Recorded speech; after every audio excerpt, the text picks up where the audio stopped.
Hello बच्चों, कैसे हैं आप लोग। विद्या विहार के YouTube चैनल पे आपका स्वागत है। तो बच्चों, इस वीडियो में हम लोग पढ़ेंगे कि कारक जिन पर किसी चालक का प्रतिरोध निर्भर करता है, मतलब कि वे कारक जिन पे प्रतिरोध आपका निर्भर करता है। ठीक है, तो बेसिकली आपके चार कारक है जिन पर आपका प्रतिरोध निर्भर करता है।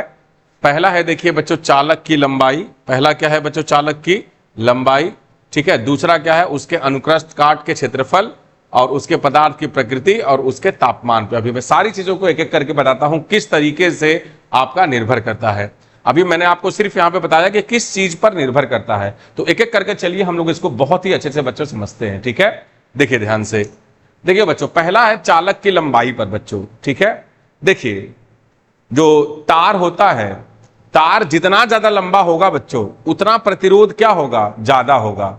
छोटा तार मतलब प्रतिरोध का मान कम, अब बड़ा तार मतलब प्रतिरोध का मान क्या होगा? ज्यादा होगा। ठीक है, तो जो बच्चों देखिए, जो चालक की लंबाई होती है, ठीक है, उस पे प्रतिरोध आपका इस तरीके से निर्भर करता है कि आर समानुपाती एल। आर समानुपाती एल, और ये एल क्या है बच्चों? एल की बात करें हम लोग तो ये है आपकी चालक की लंबाई। ये एल क्या है बच्चों?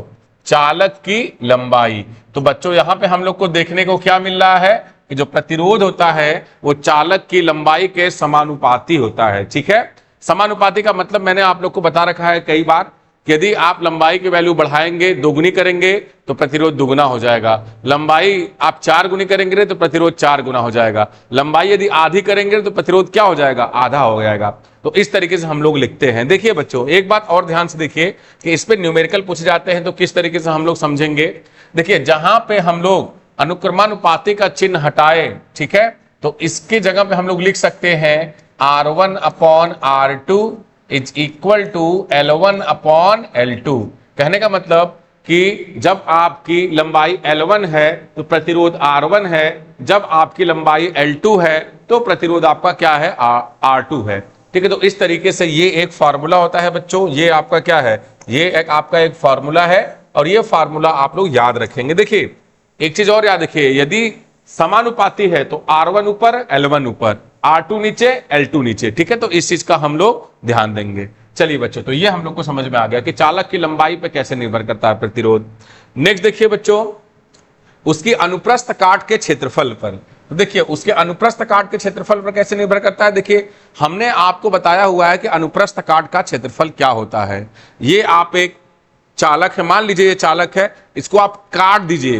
काटने के बाद जैसे यहां पे देखिए मैं ये बता दे रहा हूं कि इसको आप क्या कर दीजिए? काट दीजिए। तो काटने के बाद मान लीजिए एक और लंबा रहा होगा तो यहां से काट दिए, तो ये भी आपको दिख रहा है कि नहीं दिख रहा है? तो ये जो क्षेत्रफल है, यही क्षेत्रफल बच्चों क्या है? अनुप्रस्थ काट का क्षेत्रफल है। ठीक है, तो यहां पे यदि हम लोग समझे तो जो प्रतिरोध होता है बच्चों वो अनुप्रस्थ काट के क्षेत्रफल के क्या होता है? व्युत्क्रमानुपाती होता है। क्या होता है बच्चों?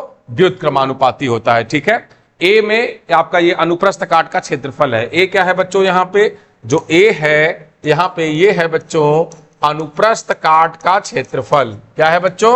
अनुप्रस्थ काट का क्षेत्रफल। ठीक है, चलिए तो ये बात हम लोग को सर समझ में आ गया कि इसके व्युत्क्रमानुपाती होता है। देखिए अनुप्रस्थ काट के क्षेत्रफल को ऐसे समझिए कि जितना क्षेत्रफल ज्यादा होगा उतना मोटा तार ज्यादा होगा। तो तार जितना ज्यादा मोटा होगा प्रतिरोध क्या होगा? उतना कम होगा।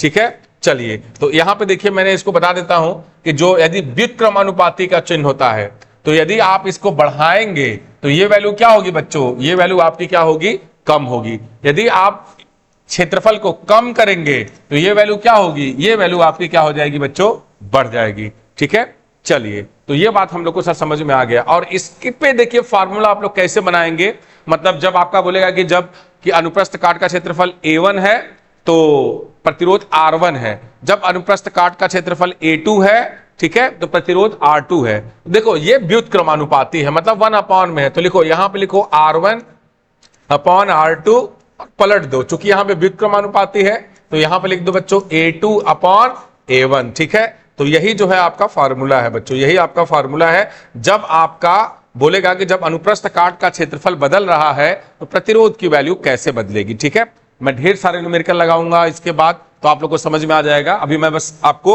रिलेशनशिप दिखा रहा हूं। तो अनुप्रस्थ काट के क्षेत्रफल पे जो प्रतिरोध होता है वो आपका क्या होता है, व्युत्क्रमानुपाती होता है। क्या है बच्चों, व्युत्क्रमानुपाती होता है। ठीक है सर, ये समझ में आ गया। चलिए नेक्स्ट देखिए बच्चों कि उसके पदार्थ की प्रकृति पर भी निर्भर करता है। ठीक है, जैसे कोई मान लीजिए, जैसे एक समझिए कि अब लकड़ी है और एक तांबा है, तो लकड़ी में से तो आपका आवेश प्रवाहित होगा नहीं, लेकिन तांबा में से आपका प्रवाहित होगा कि नहीं होगा। तो ये आपके पदार्थ की प्रकृति है बच्चों। ठीक है, तो अब उसकी प्रकृति पर निर्भर करता है। ठीक है, अब देखिए कैसे निर्भर करता है, थोड़ा सा मैं आप लोग को बताता हूं। अभी आप लोगों ने पढ़ा बच्चों कि आर प्रतिरोध जो था वो आपके एल के समानुपाती था, प्रतिरोध जो था आपके ए के व्युत्क्रमानुपाती था। यदि इन दोनों को साथ में लिखेंगे तो क्या लिखेंगे आप लोग, एल अपॉन ए लिख देंगे। ठीक है, अब यहां से जब समानुपातिकता का आप चिन्ह हटाएंगे तो क्या आ जाएगा बच्चों, एक नियतांक आ जाएगा। ठीक है, तो ये हम लोग लिखते हैं यहाँ पे कि जब हम लोग इसको हटाते हैं तो यहां पे हम लोग लिखते हैं, इसको हम लोग बोलते हैं बच्चों रो। इसको क्या बोलते हैं, रो। इसको मैं लिख दे रहा हूं यहाँ पे, इसको क्या बोलते हैं हम लोग, इसको हम लोग बोलते हैं बच्चों रो। क्या बोल दिया हम लोगों ने, रो। ठीक है, रो, और रो है आपका ये, और यहां पे देखिए एल अपॉन ए आपके ऐसे ही रहेंगे। ठीक है, तो रो क्या है आपका, अनुपातिकता नियतांक है, और इसी रो को बच्चों बोलते हैं हम लोग प्रतिरोधकता बोलते हैं। क्या बोलते हैं बच्चों हम लोग इसको, प्रतिरोधकता। ठीक है, तो इसको हम लोग क्या बोलते हैं बच्चों, प्रतिरोधकता। ठीक है, और ये प्रतिरोधकता जो होती है बच्चों, ये आपके न तो लंबाई पर निर्भर करती है, न तो उसके अनुप्रस्थ काट के क्षेत्रफल पर निर्भर करती है, वो पदार्थ की किस पे निर्भर करती है, प्रकृति पे निर्भर करती है। ठीक है, चलिए तो ये बात सर हम लोग को समझ में आ गया। अब देखिए कुछ आपके जो बहुविकल्पी क्वेश्चन पूछे जाते हैं आजकल, तो उसको समझने के लिए हम लोग क्या करेंगे, कुछ पॉइंट्स लिखे हुए हैं। ठीक है, और सारा पॉइंट मैंने एनसीईआरटी से उठाया हुआ है। ठीक, चलिए तो सारे के सारे पॉइंट आपके बहुत इंपॉर्टेंट है। यहां रो अनुपातिकता स्थिरांक है। यस सर, इसको तो हम लोगों ने समझ लिया है कि नहीं, बोलिए। ठीक है, चलिए इसे चालक के पदार्थ की वैद्युत प्रतिरोधकता कहते हैं, मतलब रो को वैद्युत प्रतिरोधकता कहते हैं। और प्रतिरोधकता का एसआई मात्रक जो होता है ओम मीटर होता है। इस चीज को चलिए हम लोग समझ देते हैं। देखिए अब यहां से आप जब रो को लिखेंगे तो क्या लिखेंगे, रो को लिखेंगे तो R into A, R into A, तो R into A is equal to rho L हो गया। और यदि रो की वैल्यू लिखेंगे तो एल नीचे चला जाएगा, तो R A upon L is equal to rho हो गया। ठीक है, तो नेक्स्ट में हम लोग देखते हैं कि रो की वैल्यू हम लोग क्या लिख सकते हैं, रो की वैल्यू हम लोग लिख सकते हैं आर ए अपॉन एल। अब हम लोग को सबको पता है बच्चों, ठीक है, कि यहां पे जो प्रतिरोध है उसका मात्रक क्या होता है, ओम। ठीक है, और इसका मात्रक क्या होता है, मीटर स्क्वायर, क्योंकि ये क्षेत्रफल है तो क्षेत्रफल का क्या होगा मात्रक, मीटर स्क्वायर, और लंबाई का क्या होगा, अपॉन मीटर होगा।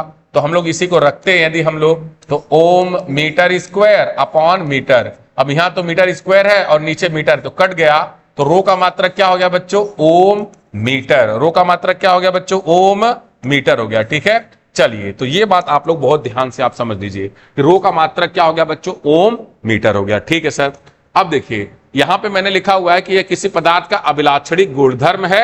ठीक है, और प्रतिरोधकता का एसआई मात्रक क्या होता है, ओम मीटर होता है। ठीक है, चलिए तो इस तरीके से हम लोगों ने यहां पे समझा कि जो प्रतिरोध होता है वो प्रतिरोधकता पे निर्भर करता है। देखिए आर इक्वल टू रोयल है कि नहीं है, देखिए आर इक्वल टू रोयल, तो प्रतिरोध किस पे निर्भर करता है, लेंथ पे, लंबाई पे, उसके अनुप्रस्थ काट के क्षेत्रफल पे, और उसकी प्रतिरोधकता पे। ठीक है, तीन, और अभी तापमान बाकी है उसको मैं बताऊंगा अभी मैं। ठीक है, तो इस तरीके से हम लोगों ने उसके पदार्थ की प्रकृति पे कैसे निर्भर करता है ये हम लोगों ने समझा। तो देखिए बच्चों चौथा कारक हम लोग देखेंगे कि उसके तापमान पर कैसे निर्भर करता है। देखिए पदार्थ का प्रतिरोध तथा प्रतिरोधकता दोनों ही ताप में परिवर्तन के साथ परिवर्तित हो जाते हैं। मान लीजिए कोई आपका तार है, अब उसके आसपास टेम्परेचर आप बढ़ाएंगे घटाएंगे तो भी आपका प्रतिरोध पे क्या होता है, फर्क पड़ता है। ठीक है, चलिए देखिए कैसे, तो हम लोग एक बात ध्यान सकते हैं, यदि आप टेम्परेचर बढ़ाएंगे, यदि आप तापमान बढ़ाएंगे तो प्रतिरोधकता आपकी बढ़ेगी, और यदि आप टेम्परेचर मतलब तापमान घटाएंगे तो प्रतिरोधकता आपकी कम हो जाएगी। ठीक है, चलिए तो यही इसी तरीके से बस आप लोग का है, जैसे प्रतिरोध वैसे ही प्रतिरोधकता, मतलब आप तापमान बढ़ाएंगे तो प्रतिरोध और प्रतिरोधकता दोनों बढ़ जाएंगे, और यदि आप तापमान घटाएंगे तो प्रतिरोध और प्रतिरोधकता दोनों कम हो जाएंगे। तो इस लेक्चर में हम लोगों ने क्या पढ़ा बच्चों, कि जो प्रतिरोध होता है वो चार चीजों पर निर्भर करता है। एक उसकी लंबाई पर, लंबाई के समानुपाती होता है, उसके अनुप्रस्थ काट के क्षेत्रफल पर, जो आपका प्रतिरोध होता है उसके अनुप्रस्थ काट के क्षेत्रफल के व्युत्क्रमानुपाती होता है। ठीक है, ये हम लोगों ने समझा।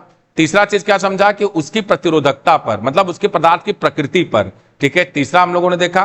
ठीक है, और चौथा क्या देखा हम लोगों ने, उसके तापमान पर। ठीक है, तो आशा करता हूं कि ये वीडियो आप लोग को बहुत अच्छे से समझ में आया है। और यदि आपको ये वीडियो समझ में आया है बच्चों, तो दिल से इस विद्या विहार के यूट्यूब चैनल को आप लाइक शेयर और सब्सक्राइब कर दीजिए। धन्यवाद।